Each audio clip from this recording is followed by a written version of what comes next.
Here at the northern Australian city of Darwin, people live relaxed, comfortable lives in a beautiful tropical climate. But life wasn't always this tranquil in Darwin. During the Second World War, the city suffered widespread destructions at the hands of Japanese planes. In fact, more bombs were dropped here than in Pearl Harbor 2 months before. Darwin has been destroyed and rebuilt twice in its short lifetime. Aside from the war, a strong cyclone struck the city in 1974 on Christmas Day, flattening more than half of the town.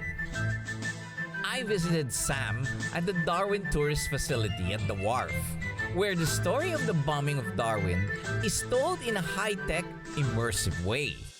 So the bombing of Darwin story was put together by the NT Tourism, the government, and then they put it out for tender, and we won the tender, and so this is how we had the opportunity to tell both stories. So That's great. That's great. Yeah, and it's all done through technology. Bombing right here. Yeah, bombing raid. That's correct. Aside from your typical displays, the exhibit included a virtual reality experience, hologram shows, and interactive virtual panels. The facility also tells the uplifting story of the Royal Flying Doctors, an organization of pilots and medical personnel serving people in the outback who are too far from hospitals. They have dozens of planes crisscrossing Australia, serving as ambulances and mobile clinics. We also work on primary health care as well, so that's a very big, important part of what we do. Instead of actually bringing the patient always to town, we take the doctor to the patient. So they're in their own environment. They can't always leave their farms and their stations and things like that. So this offers them a clinic. We run things like dental clinics, mental health clinics, all sorts of different services that we run. So very interesting. Yeah. So this is what aviation is for the outbacks, huh? This is aviation for the outback, absolutely. Their dedication to bring healthcare to the most remote places was very inspiring. Looking out from the wharf to the sea, I remembered that Darwin is teeming in aquatic life. The top end of Australia contains a vast network of mangrove wetlands, rich with all the bounties of nature. I went aboard a fishing boat with Carl, a barramundi and crab fisherman. We set out just before dawn to explore the wetlands and look for some mud crabs. The waters around Darwin are anything but tame. It's home to sharks, crocodiles, jellyfish, and snakes. But it's also home to delectable seafood like crabs and iconic barramundi fish. Mud crabs are nocturnal, so to catch them, Carl uses special baited cages called crab pots, which he leaves underwater overnight. Fresh fish heads or geese are used as baits. Sometimes, the traps come up empty. Sometimes, small sharks make their way into the cages. We've been doing some crabbing since early morning, and let's hope we get more in this crab pot. So they have to do this before the tide goes down. And here we are. Okay, it's under us. And look what we have! Great. Yeah, 3 of them. That's a good start. So we don't normally get as much, but I guess we're having a lucky day today. And the bait, you were mentioning that the bait has to be fresh all the time. Has to be fresh bait, yeah. Otherwise, these crabs don't want it. No, huh? they don't want it. No, it's got to be fresh bait. It doesn't take long up here to go rotten either in the sun. Carl was an experienced fisherman and doesn't fear the sight of their massive pinchers. This one's big too.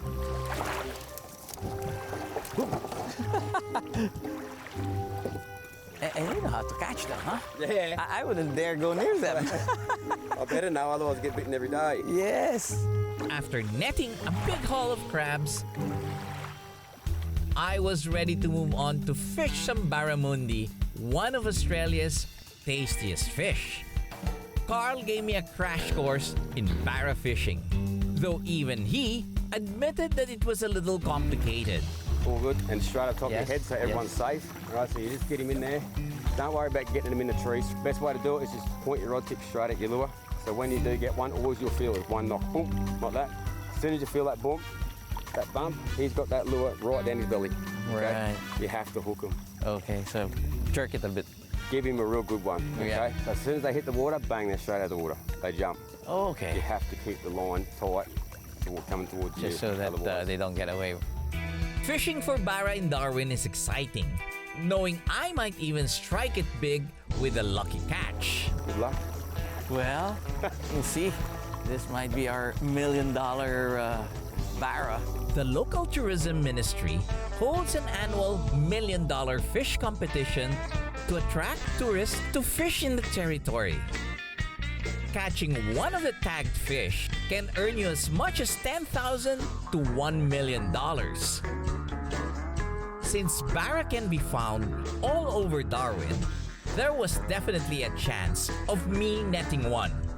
I just had to be patient. Fishing is a waiting game. You have to pay constant attention to your line and bait, or you might lose your prize. Moments pass, and then I feel something tugging at my line. Okay, got one here, right here. Here you go. Finally, Carl and I managed to reel in a decent catch, a 7-pound barra. Unfortunately, it wasn't a $1 million one.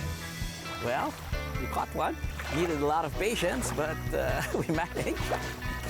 Really? With our haul of fresh crab and barra, it was time to go back to our hotel to have them prepared. And the chef was kind enough to cook up a surprise. It's very seldom that we're able to eat what we caught.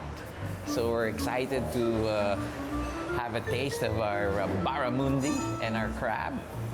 I wonder what surprise the chef is going to give us. I just handed over to him the large crabs. He was kind of shocked how big they were. First on the menu was the barra tempura with a crispy batter and spicy sauce. Tempura batter is very nice, but it's got some chili sauce here. Sweet and sour, I think. Very, very good. Really fresh. And the batter was very nice and crispy.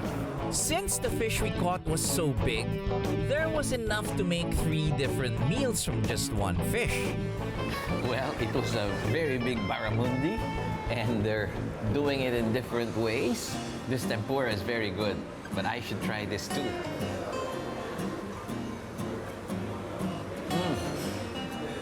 Very good too. This is some sort of fish soup with curry. Very nice. And finally, what I've been waiting for, are huge mud crabs. Wow, this is a real feast. Wow, looks very, very good.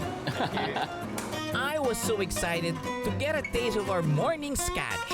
I couldn't wait for my first bite. It's with chili and spicy sauce.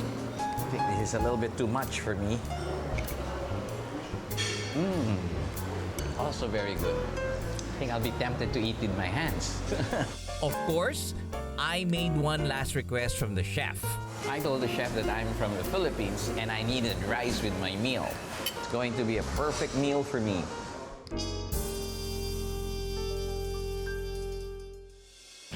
Up next, I head down to the outback to visit a cattle station and experience life in the Australian bush.